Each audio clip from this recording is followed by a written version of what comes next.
You know, I remember that day. That day I was invited to the table. The day that changed my life. But I don't want to get ahead of myself. I get very excited when I get to tell my story.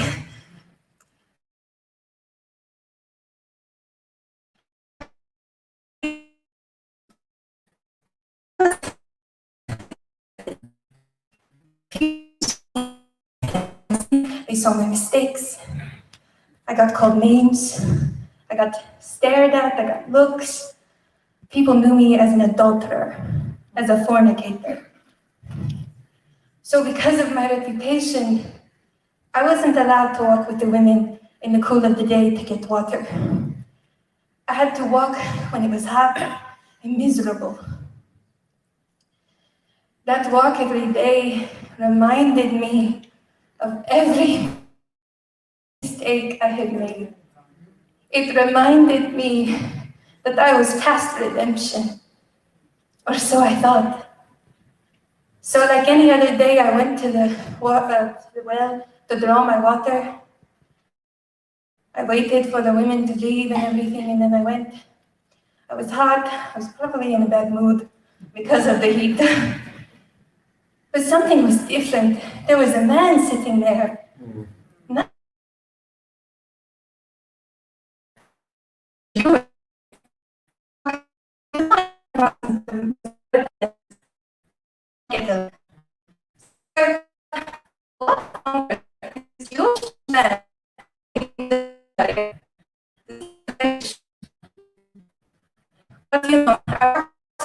but I'm not turning around and coming back later. So I went ahead, I started drawing my water. And when I did, he looked at me and he said, "Will you give me a drink?" I said, "You're talking to me. You, a Jewish man, are asking a Samaritan woman for a drink." And he said, "If you knew who I was, you would ask me for a drink of my living water." Living water, I thought. First of all, I don't think there's any living water in this well. But if there is, you don't have anything to draw with. And this is a deep well. Where on earth are you going to get living water? Oh, and do you think you're better than our father Jacob who dug the well?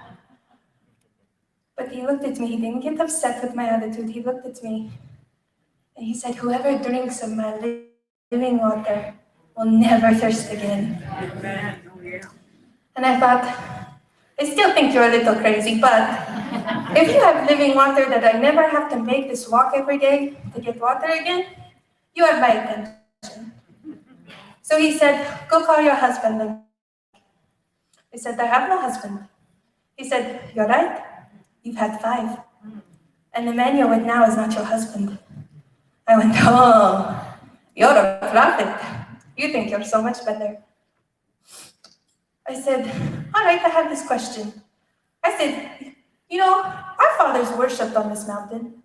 You're a Jew, you're a prophet, you should know. You can give me an answer." I said, "You Jews say it's only proper to worship in Jerusalem. What's up with that?" And he said, "There's coming a day when it won't matter where people worship, but they will worship in spirit and in truth." I said, "Oh, that sounds nice." He said, "But I know when the Messiah comes, he'll fix all of this mess." He said, he looked at me, and I tell you, I will never forget the way this man looked at me. He said, "I am he." The Messiah, the Christ was talking to me, a Samaritan woman, who even the Samaritans didn't like. They wouldn't look at me because I was dirty. But here, the one who was going to save us all was talking to me. He wanted me to go tell everyone. He wanted me to be a part of his mission. He was inviting me a seat at his table. I don't get invited to many tables, but the Messiah invited me to his. Yes.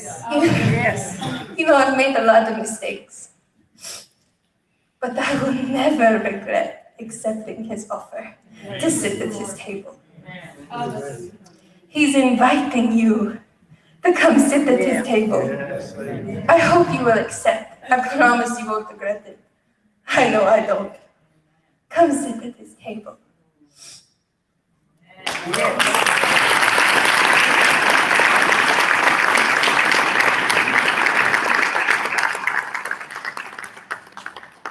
Whew, you ready to come to the table now? How blessed we are. We are so very thrilled to have the Boyette sisters with us. The first time I was with him was in Gallatin, Tennessee.